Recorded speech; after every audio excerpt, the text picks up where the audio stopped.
10 रुपए बच्ची को दिए थे। उसको कहा था तुम्हारे अब्बू ने पानी लगाया हुआ है। बाद में मकई में लेके गया, पहले बच्ची को मारा है, बाद में बच्ची के साथ किया है। मेरी बच्ची दे आवे इत्थे नील पे मेरा जी ना करे अपनी बच्ची नवान। मेरी बच्ची का बुरा हाल होया से मेरे को बर्दाश्त नहीं होया से अपनी बच्ची ने। यही हमारी अपील है वजीर आजम से, वजीर आला से, हमें इंसाफ दिया जाए। पहले बहुत वाकयात हुए हैं लेकिन किसी को इंसाफ नहीं मिला, तो ये भी मुझे नजर आ रहा है मिलना मुझे भी नहीं। अस्सलामुअलैकुम नाज़रीन, उर्दू पॉइंट से मैं हूं आपकी मेज़बान तहमीना शेख। नाज़रीन, आज की हमारी क्राइम स्टोरी एक ऐसी क्राइम स्टोरी है जो सुनकर इंसान की रूह कांप जाती है। ना आसमां गिरा ना ज़मीन फटी। एक मासूम 7 साला बच्ची जिसका नाम आयशा है, उसको उसी के सगे चचा के बेटे ने 10 रुपए का लालच दिया और उसको खेतों में ले गया, जाकर उसका गला दबा दिया और उसे कत्ल कर दिया। कत्ल करने के बाद उसकी लाश के साथ ज्यादती करता रहा। मुल्जिमान का क्या कहना है और उस बच्ची के वालिदैन का क्या कहना है, आइए आपको सुनवाते हैं। रिजवान। तुम्हारा क्या नाम है? अल्लाह देता। रिजवान, तुम्हारी कितनी उम्र है? 15 साल। क्या करते हो? कढ़ाई का काम करता हूँ। अच्छा, ये जो तुमने बच्ची के साथ ज्यादती की है आयशा, कितनी उम्र है इस बच्ची की? बच्ची के 7 साल। क्या लगती है तुम्हारी? चाचू की बेटी है। साथ घर हैं? हाँ जी। क्या किया था तुमने? कैसे इसको बुलाया अपने घर या अपने पास? कहाँ ले जाकर ज्यादती की है? चाचू के घर गई हुई थी, उधर से मैं गया था उधर, तो 10 रुपए बच्ची को दिए थे। क्या कहा था उसको? उसको कहा था तुम्हारे अब्बू ने पानी लगाया हुआ है। पानी के बहाने उसे ले गया था, रास्ते में ये भाई मिला था, इसको मैंने सारा कुछ बताया था, तो फिर ये भी साथ चला गया। मकई में जब मैं गया था। क्या बताया था सारा कुछ इसको मैंने बताया था बच्ची के साथ ये काम करने, बच्ची को मारना है। इसने कहा ठीक है। बच्ची को मारना है? ये प्लान पहले बना लिया था? कैसे, क्या सोचा था, क्या प्लान बनाया था? ये था प्लान कि बच्ची घर बता देगी, इसलिए बाद में मकई में लेके गया, पहले बच्ची को मारा है, बाद में बच्ची के साथ किया। फिर जब मैं वापस बाहर आया था, ये वहाँ नहीं था बाहर। बच्ची को मारा कैसे? गला दबा के। अच्छा, जाते सार तुमने उसका गला दबाया, मर गई। फिर बाद में बच्ची के साथ किया था। शाम को लाश को वहाँ से उठा के पानी में फेंका था। फेंकने के बाद फिर घर चला गया था। सुबह हुई तो घर वालों ने पूछा बेटा कोई बात तो नहीं है? घर वालों को फिर मैंने बता दिया था अबू को, ऐसे ऐसे मैंने बच्ची को मारा है। अबू ने कहा उसकी लाश कहाँ है? फिर अबू को बता दिया, वहाँ पड़ी हुई। लाश को उठा कर लेकर जब जा रहे थे तो कैसे लेकर गए थे? लपेट के या उसी तरह लेके गया। कैसे? कंधे पे डाली थी? किस तरह उठाई थी? कंधे पे डाल के लेके गया। ताया और चचा की जो बेटियां होती हैं वो बहनों की तरह होती हैं। हाँ जी। ये जो तुमने किया है, तुम्हें एहसास है कि तुमने क्या किया है? वो तो बुरा किया। किस चीज की दुश्मनी? 2 दफा इन काम ते लगाया था। 3 दिहाड़ियां नहीं दी तो वो भैया तो कितने की? 1600 रुपया इसका। 1600 रुपया इसका देना था तुम लोगों ने, क्यों नहीं दिया? तो ये काम छड़ के नस जाता। फिर ये दूजा बंदा रख लिया।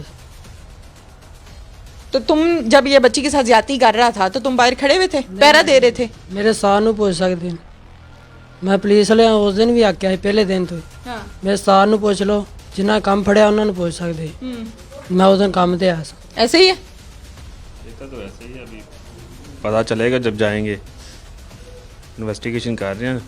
तुम्हें कुछ भी नहीं पता ना, तुम इस काम में शामिल हो? मेरे कसम चुका सकते, मेरी माँ दी भरा दी जिंदी मर्जी चुका सकते, ये मैं काम में चाहे नहीं। आयशा को जानते हो? नहीं मैडम जी। देखी है कभी? नहीं।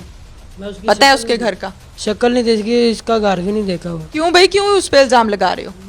इसने मेरा घर भी देखा हुआ है। ये बच्ची को पता नहीं जानता है या नहीं, लेकिन मेरा सबसे ज़्यादा यही दोस्त है बस। अच्छा, ये तुम्हारा बेस्ट फ्रेंड है? कितने अरसे से दोस्ती है?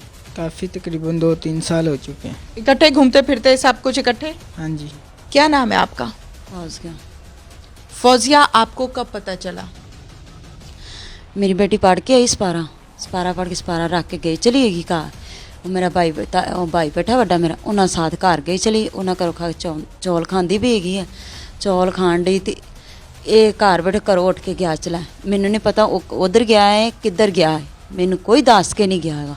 रिजवान आपके घर बैठा हुआ था और आपकी बच्ची सुपारा पढ़ के आई है। ਪਾਰਾ ਪੜ ਕੇ ਆਈ ਹੈ ਉਧਰ ਤੱਕ ਤਾਏ ਘਰ ਗਈ ਚਲੀ ਗਈ ਹੈ ਤਾਏ ਘਰ ਉਹ ਵੀ ਉੱਠ ਕੇ ਗਿਆ ਚਲਾ ਮੈਨੂੰ ਨਹੀਂ ਦੱਸ ਕੇ ਗਿਆ ਮੈਂ ਆਇਸ਼ਾ ਪਿੱਛੇ ਚੱਲਿਆ ਕਿੱਥੇ ਮੈਂ ਚੁੱਪ ਕਰ ਬੈਠੀ ਹਾਂ ਫਿਰ ਨਾਕ ਲੈਂਦਾ ਹੈ ਉਹਨੇ ਆਇਸ਼ਾ ਨੂੰ 10 ਰੁਪਏ ਦਿੱਤੇ ਹੈਗੇ ਨੇ ਆਇਸ਼ਾ ਤੇਰੀ ਮਾਮਾ ਲੱਭ ਰਹੀ ਲੱਭੀ ਨਹੀਂ ਹੈਗੀ ਇਹਨੇ ਘਬਰਾ ਕੇ ਉਹਨੂੰ ਲੈ ਗਿਆ ਹੈ ਮਰੀਬਾ ਸਹੇਲੀ ਹੈ ਉਹਦੀ ਦੋਸਤ ਤਾਏ ਘਰ ਗਈ ਹੈ ਤੇ ਉਹਦੇ ਵਾਲ ਪੱਟੇ ਸੀ ਉਹਨੂੰ ਕਿਤੇ ਮਾਰਿਆ ਸੀ ਤੇ ਉਹਨੂੰ ਪਰਾ ਕਿਤੇ ਲੈ ਗਿਆ ਮੈਨੂੰ ਸਮਝ ਨਹੀਂ ਲੱਗੀ ਲੈ ਗਿਆ ਤੇ ਨਸਾ ਕੇ ਆਏਗਾ ਠੀਕ ਹੈ ਮੈਨੂੰ ਉਹ ਕੁੜੀ ਭੱਜੀ ਆਈ ਹੈ ਆਂਟੀ ਜਾਨ ਰਜ਼ਵਾਨ ਲੈ ਗਿਆ ਹੈਗਾ ਆਇਸ਼ਾ ਨੂੰ ਰਜ਼ਵਾਨ ਲੈ ਗਿਆ ਮੈਂ ਕਿਹਾ ਤੂੰ ਬੇਟੀ ਇੱਥੇ ਬਹਿ ਮਰੀਬਾ ਮੈਂ ਆਇਸ਼ਾ ਨੂੰ ਵੇਖ ਕੇ ਆ ਰਹੀ ਹਾਂ ਫਿਰ ਮੈਂ ਥੱਲੇ ਠਾੜ ਹੈਗਾ ਜ਼ਮੀਨ ਪਰ ਠਾੜ ਗਈ ਚਲੀ ਗਈ ਹਾਂ ਠਾੜ ਲੱਭਦੀ ਇੱਕ ਉਹ ਮਾਂ ਜੀ ਕੋਈ ਆਈ ਮੈਂ ਮਾਂ ਜੀ ਇੱਥੇ ਕਿਤੇ ਮੇਰੀ ਬੱਚੀ ਤਾਂ ਨਹੀਂ ਦੇਖੀ ਹੈ ਰਜ਼ਵਾਨ ਸਾਥ ਹੈਗੀ ਉਹਨਾਂ ਨੇ ਹੈ ਧੀ ਮੈਂ 6 ਵਜੇ ਦੀ ਆਈ ਹਾਂ ਪਾਣੀ ਪੂਣੀ ਲਾ ਲਿਆ ਮੈਂ ਟੂਲ ਬੰਦ ਕਰਕੇ ਮੈਂ ਲੱਗੀ ਮੈਂ ਧੀ ਬੇਟੀ ਤੇਰੀ ਨਹੀਂ ਵੇਖੀ ਤੂੰ ਘਰ ਜਾਏਗੀ ਤੇ ਮੈਂ ਲੱਗੀ ਆਣੀ ਆ ਤੇ ਉਹ ਪਰਲੇ ਹੱਥ ਲਗਾਉਂਦਾ ਮੈਂ ਇਸ ਹੱਥ ਲੱਗੀ ਨੇ ਉਹ ਪਰਲੇ ਹੱਥ ਲਗਾਉਂਦਾ ਹੈ ਤੇ ਆਂਦਾ ਚਾਚੀ ਕੀ ਹੋਇਆ ਮੈਂ ਐਸ਼ਾ ਲੱਭ ਰਹੀ ਹਾਂ ਮੈਨੂੰ ਐਸ਼ਾ ਨਹੀਂ ਲੱਭਦੀ ਪਈ ਮੇਰੀ ਸਵੇਰ ਦੀ ਉਹਨਾਂ ਚਿੱਕਰ ਉਹਨੂੰ ਮਾਰ ਕੇ ਘਰ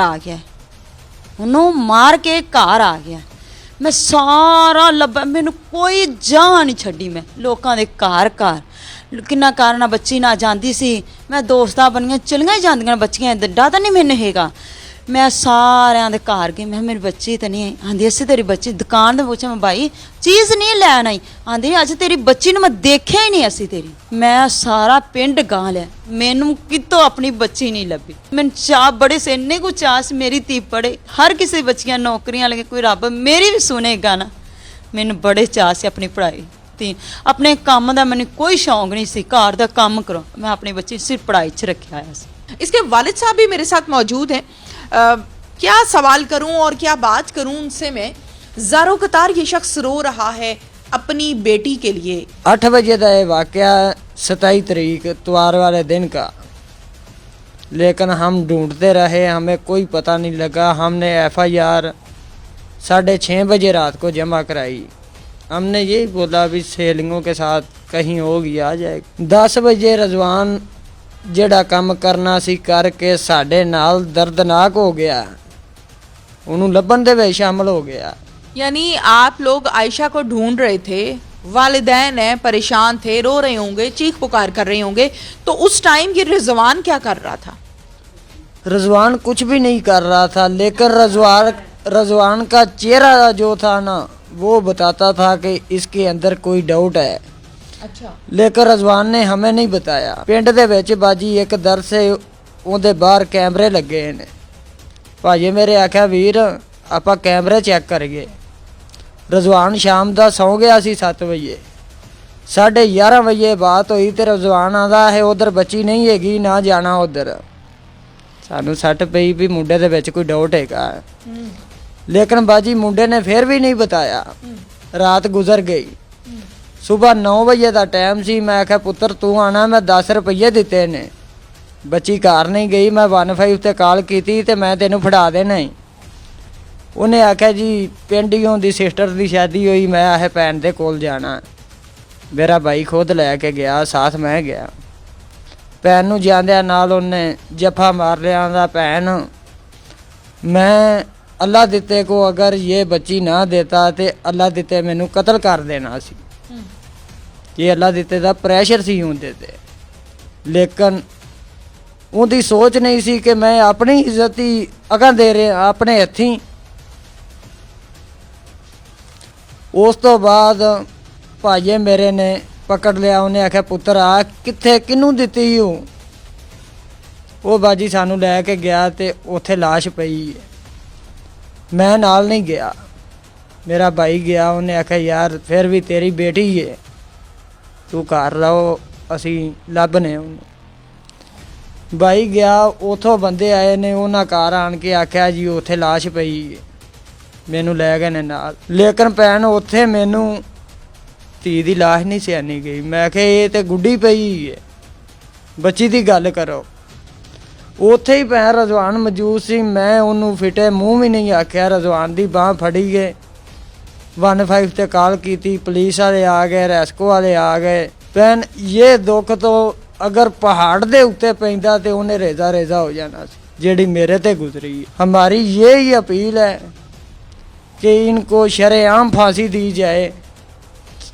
भैन ये वेह छोटी मासूम बच्ची गए, उनदे नाल ज्यादती होई, उन्हें माँ बाप नूं ते आवाज़ां मारियां, उनदी किवें जान निकली होवे।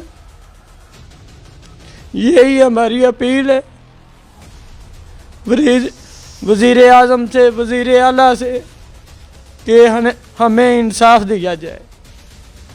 पहले बहुत वाक़यात हुए हैं लेकिन किसी को इंसाफ नहीं मिला, तो ये भी मुझे नज़र आ रहा है मिलना मुझे भी नहीं। मैं बच्ची नवाया ना, जो तो गई नवा मेरी बच्ची दे आवे इत्थे नील पे, मेरा जी ना करे अपनी बच्ची नवान। मेरी बच्ची का बुरा हाल होया सी, मेरे को बर्दाश्त नहीं होया सी अपनी बच्ची नूं। मेरी बच्ची इन्नी प्यारी, मैनू कोई उंदे चाह सी मेरे दिल दे। हाले मैं जो घर बनी मैनू नेर होंदे, मेरी बच्ची जदन टुट, मैनू कोई इस घर च नहीं है मैं इस घर च ना रहूँ। मैं बच्चियां नूं किवें पालां, वो मेरी बच्ची नहीं मेरी नज़रां दे अगे आंदी पई। जो मेरी बच्ची ने किया सी वो जान देती अपनी बच्ची साथ। मैं खून का बदला खून ही लेना, जो मेरी बच्ची ना कीता उस जगह ते असीं मरवाना है। जिवें मेरी बच्ची ने तड़फाया है ना, उस जगह ते मैं भी पानी च डुबोना। 27 तारीख को सुबह 8 से 9 बजे के करीब बच्ची घर से लापता होती है। पेरेंट्स इसको ढूंढते रहते हैं। उसके बाद शाम को वो थाने आके इतला देते हैं। थाने एक हमारी FIR हो जाती है कि नामालूम मुल्ज़िमान ने अगवा कर दिया है। जो हमारा क्रिमिनल जस्टिस सिस्टम है वो हरकत में आता है, पुलिस अपनी हरकत में आती है, इसकी तलाश जारी रखते हैं। इसके बावजूद जब बच्ची नहीं मिलती, रात गुजर जाती है, अगले दिन सुबह 10 बजे हमें 15 की कॉल मिलती है कि रोही नाले में एक अनआइडेंटिफाइड डेड बॉडी है जो कि किसी बच्ची की है। उसी टाइम पे हमारी तमाम टीम्स, पुलिस, PFSA, इसके अलावा रेस्क्यू 1122 अफसरान सब मौके पर पहुँचते हैं। और वहाँ जाके जब वो देखते हैं तो ये वही बच्ची थी जो कि एक दिन पहले घर से लापता हुई थी और जिसकी FIR दर्ज हो चुकी थी। वहाँ से इसका जो एविडेंस कलेक्शन के बाद इसकी जो डेड बॉडी है उसका पोस्टमार्टम और सारी वो जो इन्वेस्टिगेशन के हैं मराहिल वो सारे अदा होते हैं। उसके बाद हमने विदिन 1 आवर जो एक्यूज़्ड है उसको हम ना सिर्फ ट्रेस करते हैं बल्कि उसको हम अरेस्ट करके और उसमें वो ड्यूरिंग इंटरोगेशन वो ये इंकशाफ भी करता है कि उसने इस बच्ची का बेदर्दी के साथ कत्ल करने के साथ साथ इसके साथ ज़्यादती भी की है और फिर लाश को भी नाले में फेंका है। मेन एक्यूज़ जो रिजवान था उससे जब हमने ये इंटरोगेशन की तो उसने ये इंकशाफ किया कि लगता मेरे साथ था, उसने ज़्यादती नहीं की लेकिन वो मौजूद था और वो एज़ आ पहरेदार या मुझे बताने के लिए मेरे साथ वहाँ था।